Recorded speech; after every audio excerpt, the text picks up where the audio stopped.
I'm here today with Randy McKay. He's the president and CEO of the Carolina Theatre of Durham. How are you doing today, Randy? I am great. It's great to be here, and thanks for the invite.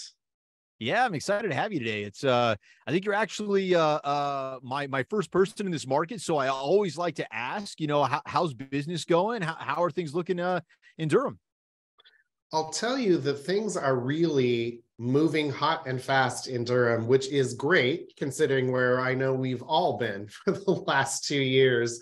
For the Carolina Theater specifically, our shows are selling more tickets, about 14% more tickets on average across shows than pre-pandemic numbers. And that I didn't think was going to be possible this early into the recovery, but I'm really thankful that folks seem to want to get out and about and experience the life and culture that they couldn't when all of us were closed.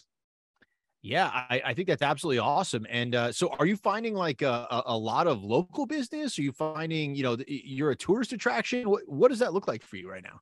We're a little bit of both. And the tourism business has come back. Now, we're a regional draw, not a national or international draw necessarily, but the folks are coming from surrounding states to join us for shows, and occasionally, depending on who's on our stage, from across the country to join us. So it's clear that if the offering is of interest, they will show up. And I'm really thankful for that because we are also one of the major economic engines of downtown Durham, which is a place that has a lot of unique local businesses and very few big box stores. So they rely on the traffic that we drive them. And of course, for the couple of years we were all closed, it was really hard for local business. So I'm very thankful that we're driving that out of town dollar back to their businesses now.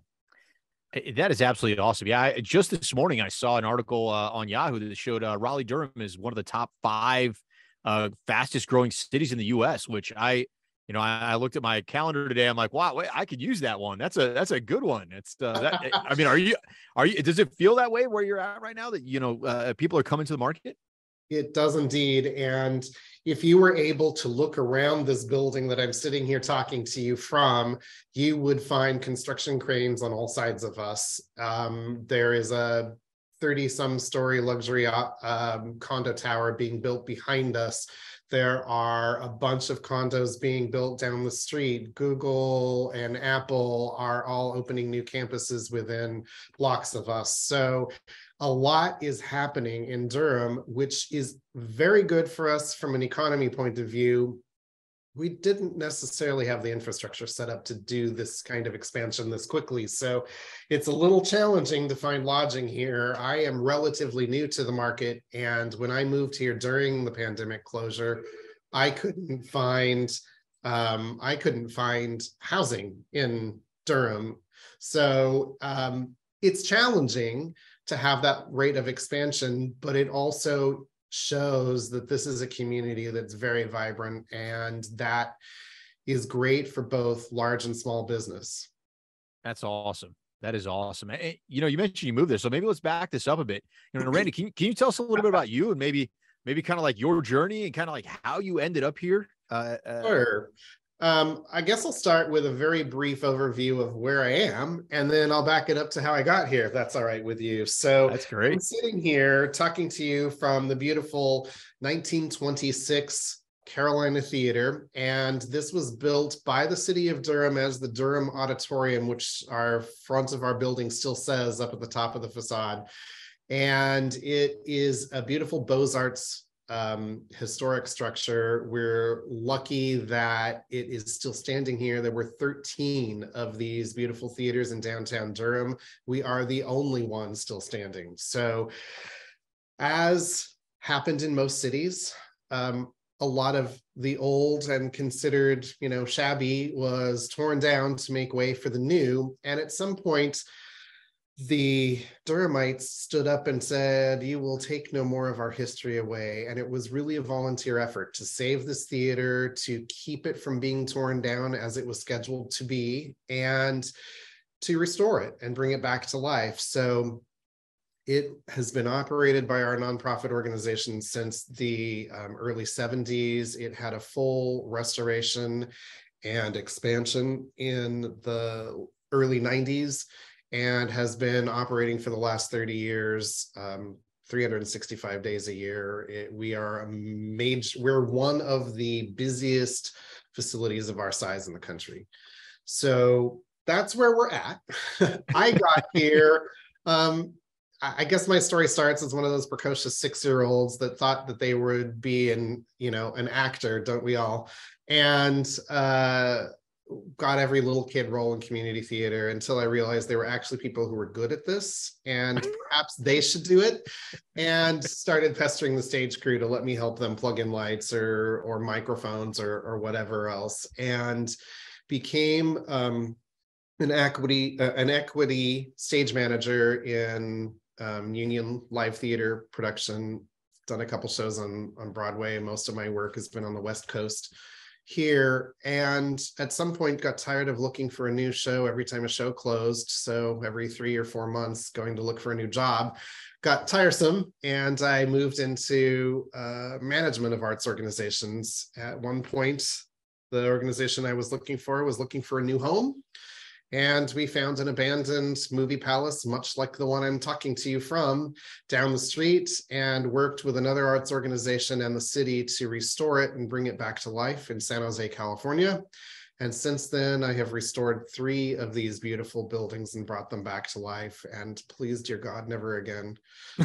But it was great to see the community be able to enjoy a place that they had enjoyed as a kid and bring their family to again in a new way when those facilities came online. And so when I was looking for what the next adventure would be, here was the Carolina Theater looking for new leadership. And I have had my eye on this theater for years and this market for years. So I guess the long story short is here I am, and this one I don't have to build, and I am so excited about that. Well, that is awesome. That is awesome. Well, so you've given us a bit of the history. You told us a little bit about the Carolina Theater. What kind of shows, what kind of acts, what's going on at the Carolina Theater right now? That really depends on the day. So please check out our calendar online. But we are primarily on our main stage, primarily live concerts and comedy. We have, because we're a historic facility, a relatively small stage compared to the size of the auditorium. We're 1,100 seats, so a good mid-size performing arts center, but fairly small stage because of our historic theater nature. So the big Broadway touring shows that go to our neighboring facility up the street will never be here, and that's fine. That's not what we're best at. We're best at live music and stand-up comedy. It's a much more intimate space for comedy. It works much better here than in the 3,000 seat venue up the street. So we are very busy. Our main stage is in use about 306 nights a year. And we also have cinema, which was part of the expansion of the theater in the 90s. And those cinemas operate 365 days a year with art house and independent film, and a lot of what we call retro programming, which are all of the great classics that are 20 years old or older. And unfortunately, that includes even Harry Potter these days, which is hard for me to fathom. So if you can think of it, we've probably got it here. We also have 2 juried film festivals each year that are internationally acclaimed. So we are a busy facility. We're also a community rental facility. So if we are doing something, somebody else here is.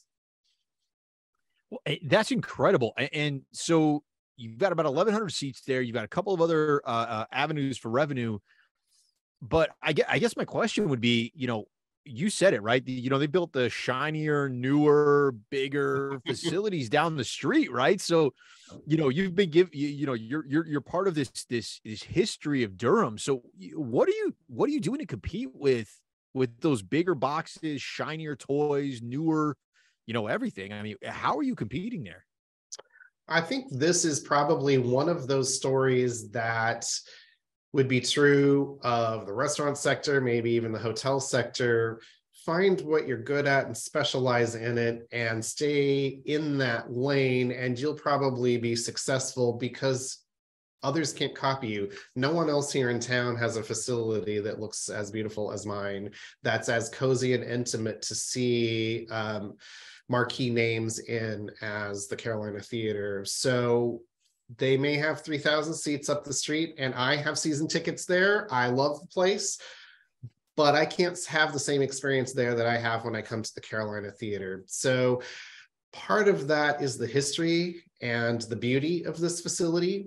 Part of it is also finding out how you can differentiate yourself in the guest experience here. And we're very good at making everyone feel like they're in their living room, but they're going to see a superstar on stage. So making this a comfortable and fun place to be is a huge part of that experience.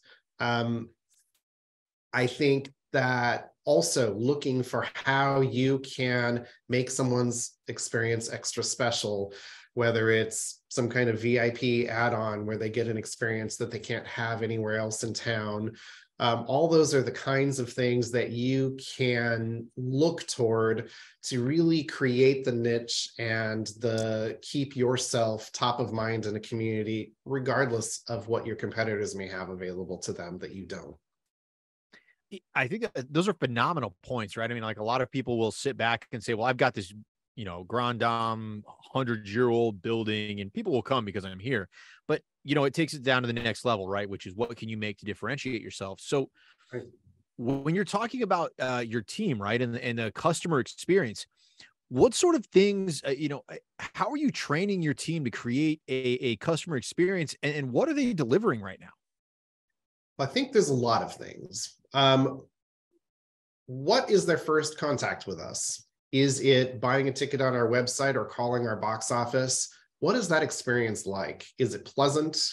I mean, buying a ticket isn't very exciting. Some ways you're excited because of what you're going to get to go do afterwards, but it's a pretty mechanical process. How easy do we make it? Do we give them a confirmation email that has a creative, a welcoming voice, or do they just get the standard, here's your receipt, thanks for your money? From every point of contact, thinking about it from what you would like to receive as a consumer if you were coming here, I think is really where that magic can happen.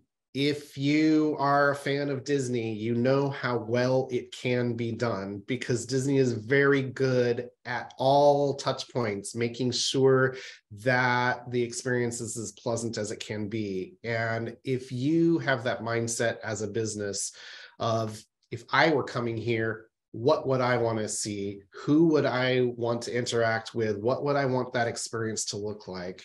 So I always take it back with our team to what is the customer experiencing when they reach here? What is that first point of contact and what's it like? When they arrive at the theater, yes, they have to go through security, and let's make it pleasant, but let's also make it clear it's for their benefit that they're going through this. So it's not necessarily fun, but let's at least make sure our security team is pleasant and professional. When they get past security and they come through the front doors, are they greeted? By whom? And what's that relationship like? Our building is a little confusing when you step in the front doors to know where you're going to go. The entrances to the auditorium are not immediately apparent.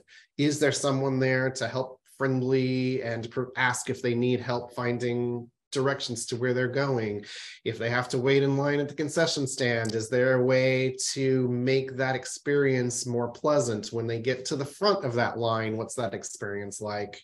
When they go in to be seated, what's that like? So really looking at all the touch points that we have and making sure that we're providing the kind of welcoming environment that we would expect to have if we were coming to a show here.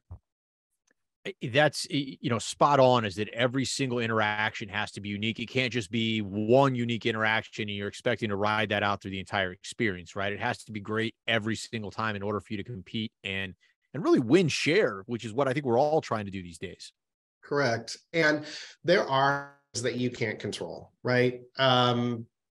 There will be a line at the restroom at intermission. There will be lines at the bar, no matter how well you're staffed, especially in a historic venue like this that has space constraints. But how do you make the interactions that you can control special? And we've got a huge parking deck that the city controls across the street. It's the only real place to park near us.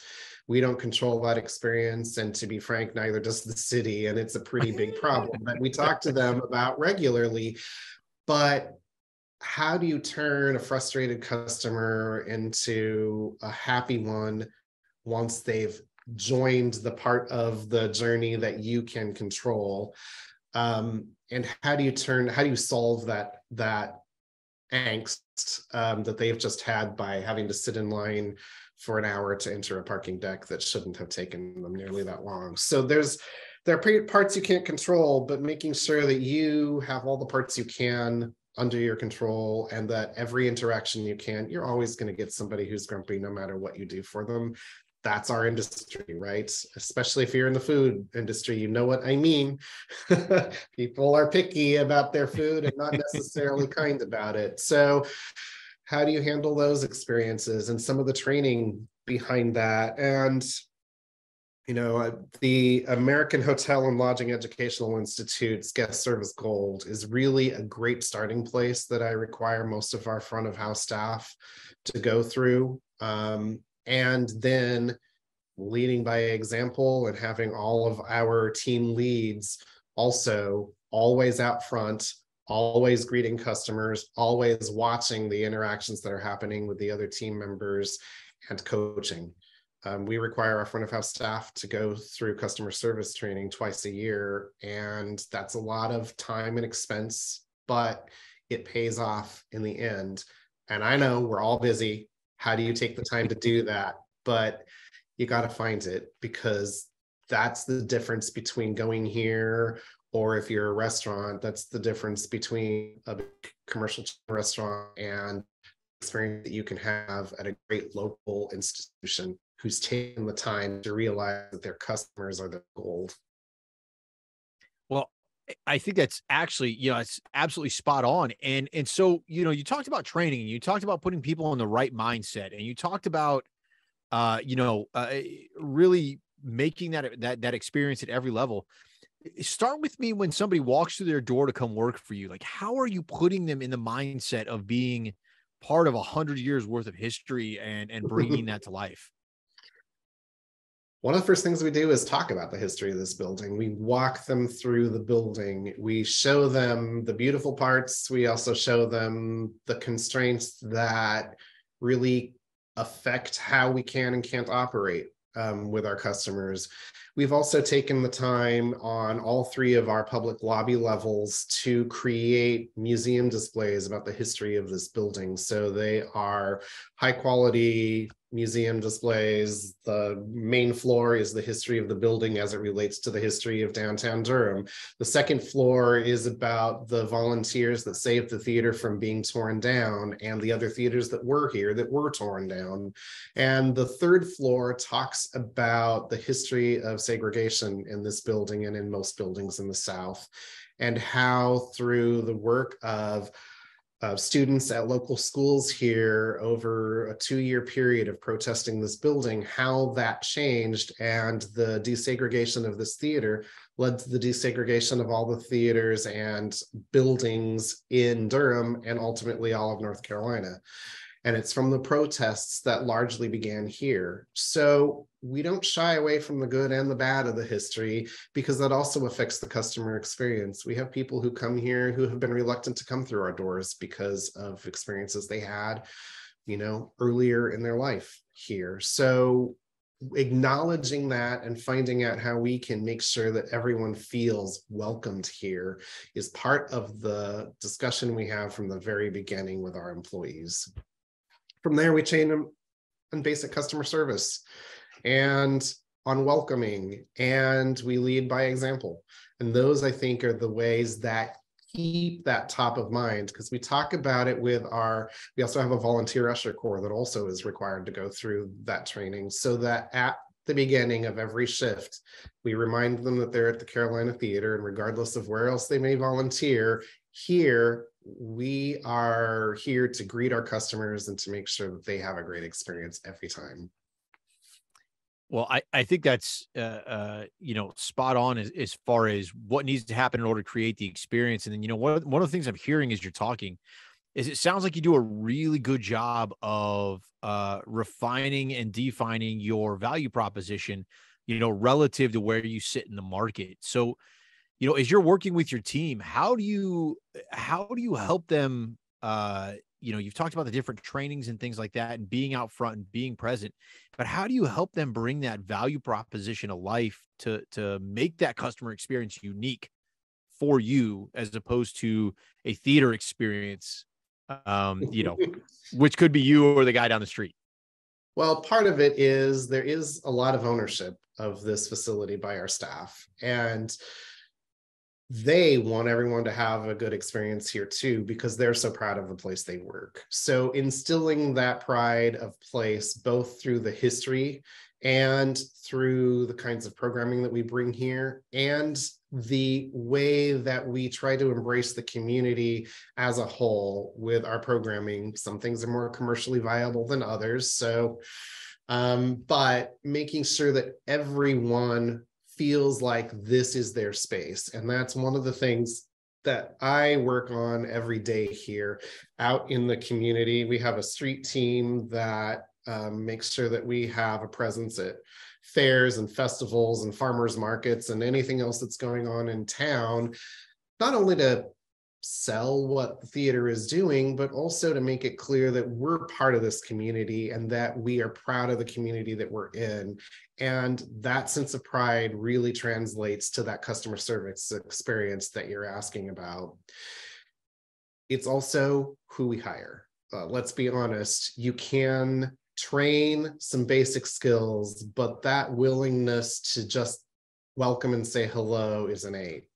So finding somebody who really has the wish and the skills to make their work environment pleasant for not only their coworkers and themselves, but everyone they come in contact with is part of the goal. And you don't win every one of those, but again, leading by example really helps.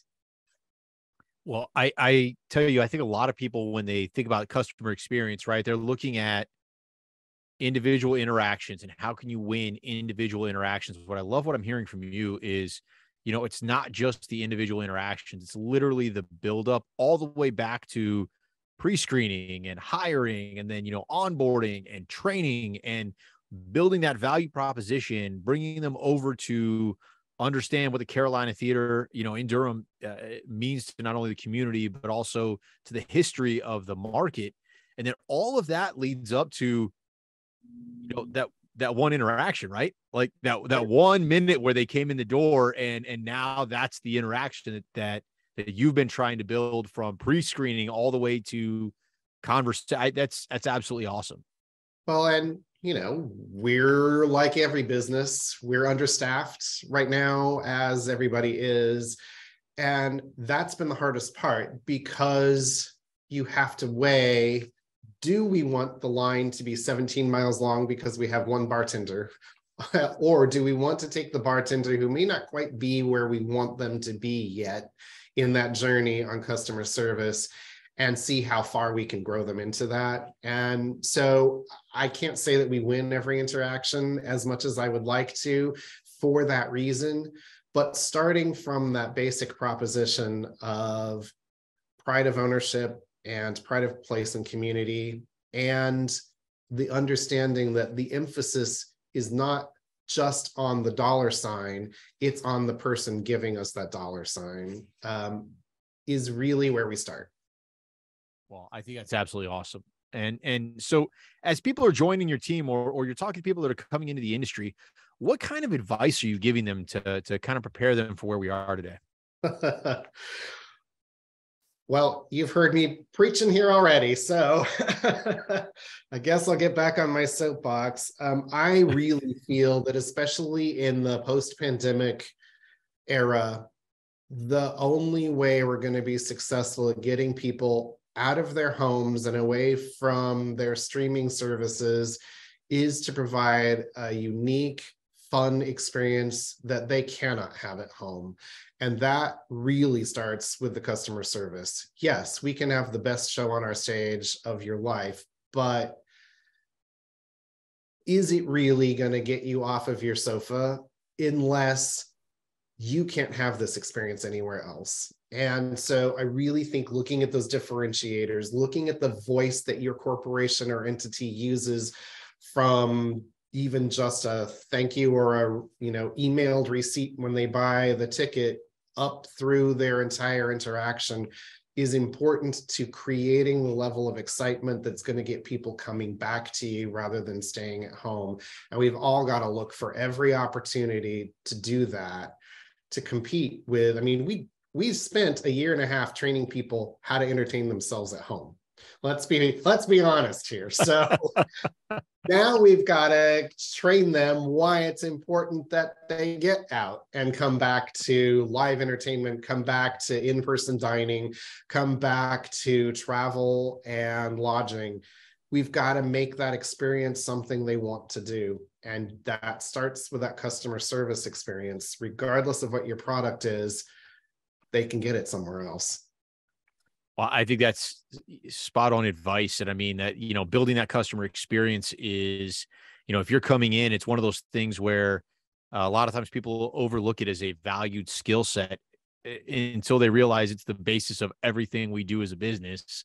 Correct. And you can train it, them how to use the cash register or how to cook the food, but you can't necessarily train that instinct. I think everybody sitting in, at home right now is bobbing their head, just agreeing with you on that, because I think it's been a huge piece of our industry, especially during the rebuild. Right. Well, Randy, thank you so much for being here today. This has been a great conversation. If people want to learn more about the Carolina Theatre in Durham, where are they going? Well, absolutely. Please do reach out. carolinatheater.org. We are a historic theater, so we spell theater the old-fashioned way. It's THEATRE, but carolinatheater.org will bring you right to us. You can learn more about the shows that we have going on and also the other kinds of community interaction that we have, our education programs, our film programs, all of it's right there. That's great. Well, Randy, thank you so much for being a guest today, and I look forward to connecting with you again in the future. All right. I appreciate it. Thanks, Chris. All right. Talk soon.